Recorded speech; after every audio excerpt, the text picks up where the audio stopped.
Good morning प्यारे बच्चों। पिछले दो वीडियो में हमने क्लास 8 के JCRT मैथ पुस्तक के अध्याय 1.1 और अध्याय 1.2 के बारे में पढ़ा। आज हम लोग अध्याय 1.3 के बारे में चर्चा करेंगे। तो पिछले जो अध्याय में हम लोगों ने 1.2 में पढ़ा था, सेम वही चीज़ है, सिर्फ फ़र्क यहाँ पे है। वहाँ हम लोगों ने जोड़ और घटाव के बारे में पढ़ा था। यहाँ आज हम लोग पढ़ेंगे गुणन और विभाजन के बारे में, यानी कि गुणा और भाग के बारे में। बाकी वो तीन गुण जो है वो पिछले अध्याय में हम लोग पढ़े थे। सेम तीन गुण है, समृद्ध गुण, क्रम विनिमय गुण और साहचर्य गुण। इसको हमको इस बार पढ़ना है किसमें, एक गुणा में और एक भाग में। तो आइए, इसके अलावा हम लोग पढ़ेंगे गुणात्मक तत्समक और गुणात्मक प्रतिलोम या व्युत्क्रम। तो आइए, सबसे पहले हम लोग पढ़ते हैं समृद्ध गुण। समृद्ध गुण जैसे पिछले अध्याय में योग के लिए हम लोगों ने बताया था, यदि दो परिमेय संख्याओं का जोड़ एक परिमेय संख्या प्राप्त होता है तो वह योग के लिए जो है वो समृद्ध होता है। उसी प्रकार गुणा में यदि दो परिमेय संख्याओं का गुणा अगर हमको एक परिमेय संख्या प्राप्त होता है तो वह परिमेय संख्या जो है वो गुणन में जो है वो क्या, समृद्ध है। जैसे दो परिमेय संख्या एक a और एक b ले लेते हैं, a into b is equal to, अगर हमको परिमेय संख्या प्राप्त हो, यानी कि दोनों को गुणा करें तो हमें अगर परिमेय संख्या मिले तो कहेंगे कि यह दोनों जो है, यानी कि परिमेय संख्या जो है वह गुणन में क्या है, समृद्ध है। तो चेक करके देख लेते हैं। a बराबर मान लीजिए एक परिमेय संख्या हम लोग 3/4 लेते हैं और b बराबर 5/2 लेते हैं। अब a इंटू बी निकाला जाए, a into b equal to हमारा क्या हो जाएगा 3/4 इंटू 5/2। कोई तो कटेगा नहीं, तो डायरेक्ट इंटू कीजिए, 3 5 जा 15, 3 5 15, 4 दूनी 8, 15/8 क्या, एक परिमेय संख्या है। अतः परिमेय संख्या जो है वह गुणन में क्या है, समृद्ध है। अब आइए विभाजन में देखते हैं। सेम इसी प्रोसेस को हम लोग विभाजन में देखते हैं। a भागा b जो है वह हमें परिमेय संख्या प्राप्त होता है या नहीं प्राप्त होता है। तो आइए, a इक्वल टू हमारा कितना था 3/4, b इक्वल टू कितना था 5/2। हमें निकालना क्या है, a भागा b।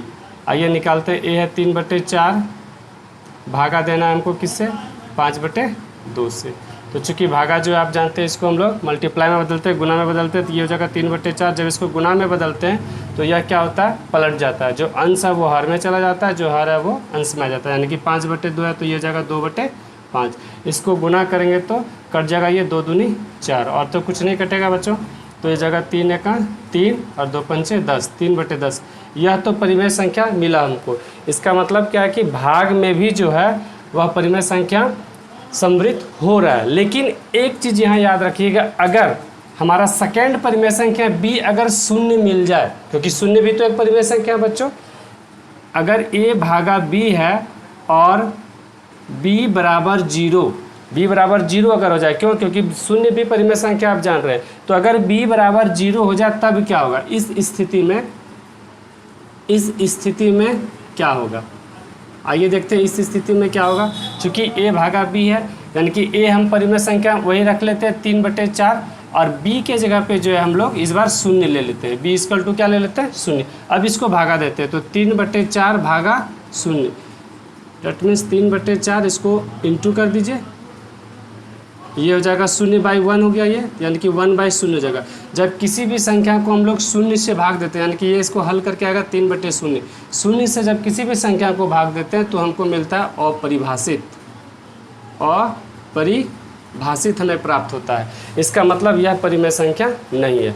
तो बच्चों, भाग में इस तरह से हम लोग देखते हैं कि भाग में जो है हमारा गुण, ये जो समृद्ध गुण है वो फॉलो नहीं करता है। लेकिन किसके लिए, यदि एक संख्या उसमें शून्य हो। अगर इसके अलावा इस तरह को हम इसको लिख सकते हैं कि शून्येतर के अलावा, मतलब शून्य के अलावा अगर हमें दूसरा परिमेय संख्या मिले तो वो भाग में समृद्ध होता है। लेकिन अगर एक संख्या उसमें शून्य मिल जाए तो फिर वो भाग में समृद्ध नहीं होता है।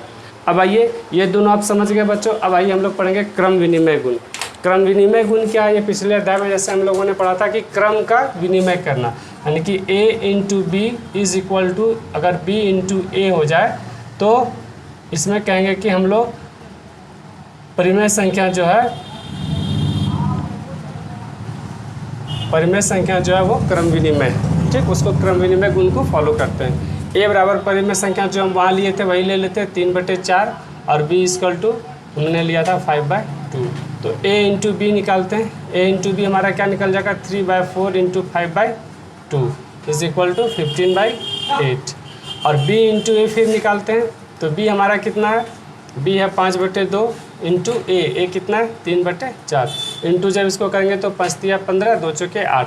तो बच्चों हम लोगों ने क्या पाया कि a इंटू बी जो है वो बराबर है b इंटू ए के। अतः जो परिमेय संख्या है वह गुणन में क्या है क्रम विनिमय है, यानी कि अगर क्रम को हम लोग एक्सचेंज भी कर दें अदला बदली भी कर दें तो यह गुण फॉलो करता है, यह गुण उस पर लागू होता है। कौन सा गुण क्रम विनिमय का। अब इसी में देखते हैं हम लोग विभाजन का गुण उसमें लागू होता है, यानी ये तो हम लोगों ने पढ़ा गुणन का। अब हम लोग पढ़ते हैं विभाजन का। क्या विभाजन का जो गुण है वह क्रम विनिमय है या नहीं। इसका मतलब a भागा b ये बराबर होना चाहिए b भागा a। यदि ये बराबर हो जाता है तो फिर यह गुण फॉलो करता है और नहीं तो यह गुण फॉलो नहीं करता है, यानी कि विभाजन में क्रम विनिमय नहीं होता है। आइए चेक करते हैं। a हमारा परिमेय संख्या था 3/4, तो 3/4 भागा b हमारा कितना 5/2। तो पहले इसको हल करते हैं, ये LHS लेके जो पिछले अध्याय में आप लोगों को बताए थे। तो 3/4 ये भागा गुना में बदल जाएगा तो 2/5, 2 से 1 कट जाएगा 2 बार में, 3 1 3 5 दूनी 10। LHS हमें मिला 3/10। अब हम लोग b भागा a निकालते हैं। b हमारा कितना है 5/2 भागा a करना है, a हमारा है 3/4 तो जगह 5/2 गुना ये पलट जाएगा 4/3, 2 से 1 कट जाएगा 2 बार में, 2 5 दूनी 10 और 3 1 3। तो बच्चों यहाँ पे हमें प्राप्त हुआ 3/10 और यहाँ पे प्राप्त हुआ 10/3। तो दोनों तो आपस में बराबर नहीं है। तो चूँकि यहाँ पे हमने क्या पाया कि a भागा b ये बराबर नहीं होता है b भागा a, अतः जो क्रम विनिमय का गुण है वो विभाजन के लिए लागू नहीं होता है। तो बच्चों दो गुण हम लोगों ने पढ़ा, समवृत्त गुण और क्रम विनिमय गुण। अब हम करेंगे सहचर्य गुण। अब हम लोग पढ़ेंगे सहचर्य गुण। चलिए बच्चों अब सहचर्य गुण। सहचर्य गुण जैसे पिछले अध्याय में बताए थे ये होता है सहचर्य गुण। इसमें क्या था, सिर्फ वहाँ पे प्लस का साइन था, जोड़ का साइन था। इस बार जो है जोड़ के जगह पे किस चीज़ का साइन है, गुना का साइन आ गया है। तो आइए हम लोग 3 परिमेय संख्या लेते हैं। a = 1/2, b = 2/3 और c = 4/3 ले लेते हैं। चलिए अब इसके लिए चेक करते हैं हम लोग। तो पहले हमारा LHS क्या है, a इंटू बी इंटू सी, ये है LHS में। a है हमारा 1/2 गुना b है 2/3 गुना c है 4/3। तो इसको 1/2 गुना, पहले इस ब्रैकेट का काम होगा तो ये कोई कटेगा नहीं, तो ये हो जाएगा 4 दूनी 8, 3 तिया 9, 8/9। 1/2 गुना 8/9, 2 से 1 कट जाएगा 4 बार में, तो ये हमको रिजल्ट प्राप्त हुआ 4/9। RHS में आइए हम लोग देखते हैं RHS से हमको क्या मिलता है। तो a इंटू बी को पहले इंटू करना और फिर इंटू सी। तो a है हमारा 1/2 गुना b है 2/3 और गुना c है 4/3। ये तो 2 2 कट जाएगा तो यहाँ पे मिलेगा 1/3 और गुना 4/3। जब इसको गुना करेंगे तो जाएगा 4 1 4, 3 3 9। तो देखिए दोनों हमें बराबर प्राप्त हुआ। इसका मतलब a गुना b गुना c is equal to a गुना b गुना c। अतः जो हमारा सहचर्य गुण है वो गुणन में क्या होता है, वो फॉलो करता है, लागू होता है। अब आइए विभाजन के लिए सहचर्य गुण लागू होता है या नहीं होता है उसको हम लोग चेक करते हैं। ये भी हम लोग ने गुणन में चेक किया। अब आइए चेक करते हैं विभाजन में। विभाजन में सेम हो जाएगा a भागा b भागा c इज इक्वल टू होना चाहिए a भागा b और भागा c। आइए चेक करते हैं, पहले LHS को लेके चलते हैं। a हमारा क्या है 1/2 भागा b हमने क्या लिया है 2/3 और भागा c लिया है 4/3। तो 1/2 भागा 2/3, ये भागा गुना में बदलेगा तो जाएगा 3/4, ये 3 3 कटेगा 2 दूनी 4, तो आया 1/2 भागा 1/2। तो 1/2 ये हो जाएगा गुना 2/1, 2 2 कट गया इज इक्वल टू 1। LHS में 1 मिला। अब आइए हम लोग RHS में चेक करते हैं। RHS में क्या मिलता है, RHS में क्या पहले a भागा b यानी कि 1/2 भागा 2/3 और फिर भागा c 4/3।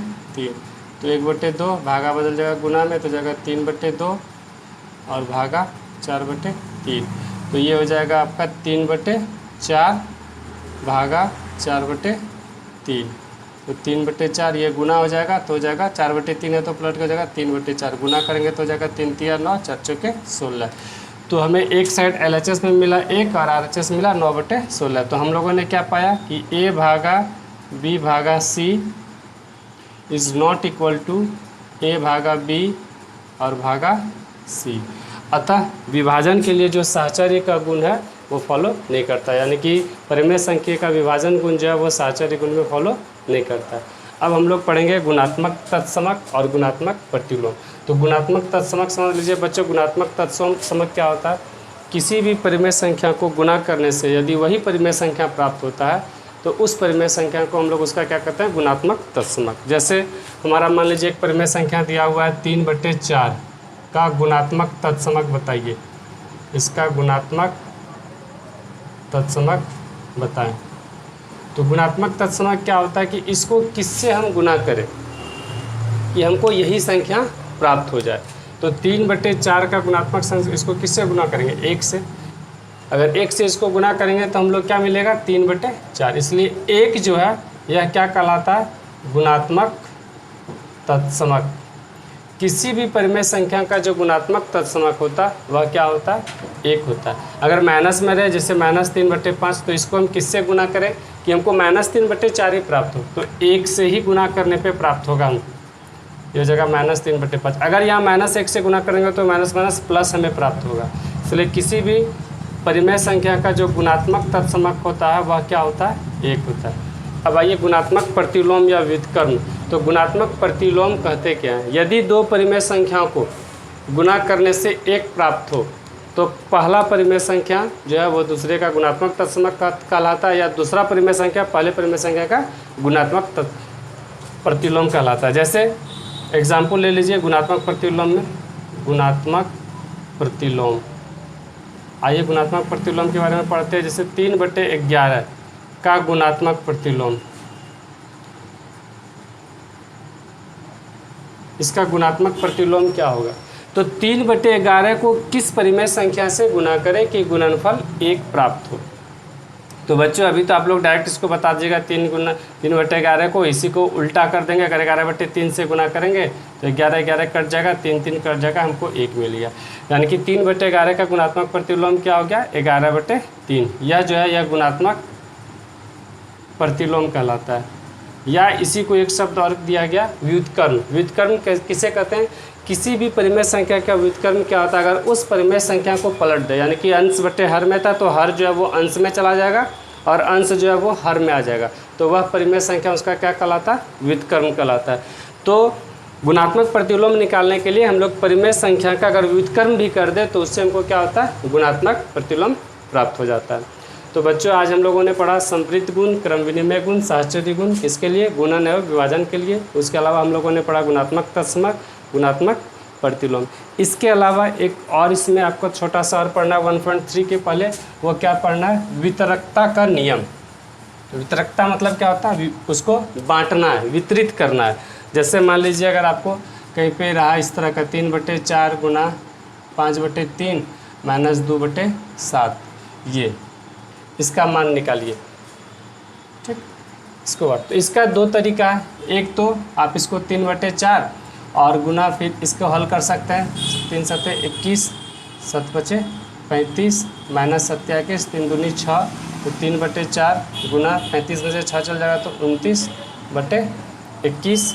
अब ये अगर कटेगा तो कटा देंगे, ये कट जाएगा 3 सत्ते 21, तो हो जाएगा आपका 29/4 सत्ते 28। ये या वितरकता का नियम क्या कहता है कि इसको वितरित करके हम लोग बनाएं, यानी कि 3/4 गुना 5/3 पहले करें, यानी कि इसको एक बार इसके साथ गुना करें वितरण करके, फिर एक बार इसको इसके साथ गुना करें, बीच में माइनस का चिन्ह है।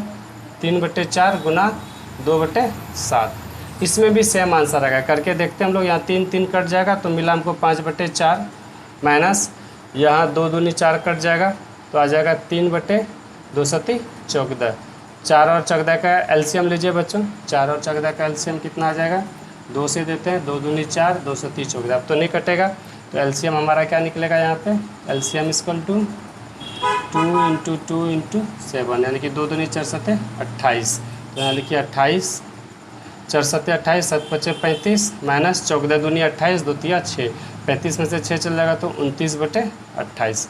जो चीज़ यहाँ मिला वही चीज़ हमें यहाँ भी मिला। इसी को हम लोग कहते हैं वितरकता का नियम। अब बच्चों आपसे प्रश्नवाली 1.3 बन जाएगा और इसके इस लिंक के अलावा आपको एक लिंक और मिलेगा क्विज़ के लिए, जैसा कि हम हर वीडियो में आपको बताते आ रहे हैं कि इसके नीचे एक क्विज़ का लिंक रहेगा। उस लिंक को आप खोलिएगा और क्विज़ खेलिएगा, और ज़रूर ही खेलिएगा। बहुत बच्चे नहीं खेलते, उस क्विज़ को खेलेगा। इससे क्या होगा कि आपने क्या सीखा, कितना आपने सीखा, क्या नहीं सीख पाया, वो हमें पता चलता है उस क्विज़ के आंसर से। आप जो आंसर सबमिट करते हैं उससे हमें यह पता चलता है कि आप कितना सीखे, कितना नहीं सीखे, या आपको और क्या बताना पड़ेगा। और बच्चों इसके अलावा 1-2 क्वेश्चन ऐसा रहेगा जो आपके लिए होमवर्क रहेगा, आप अपने कॉपी में बना के अपने स्कूल के व्हाट्सएप ग्रुप पे भेजिएगा मैथ्स टीचर को, वो आपका चेक कर देंगे।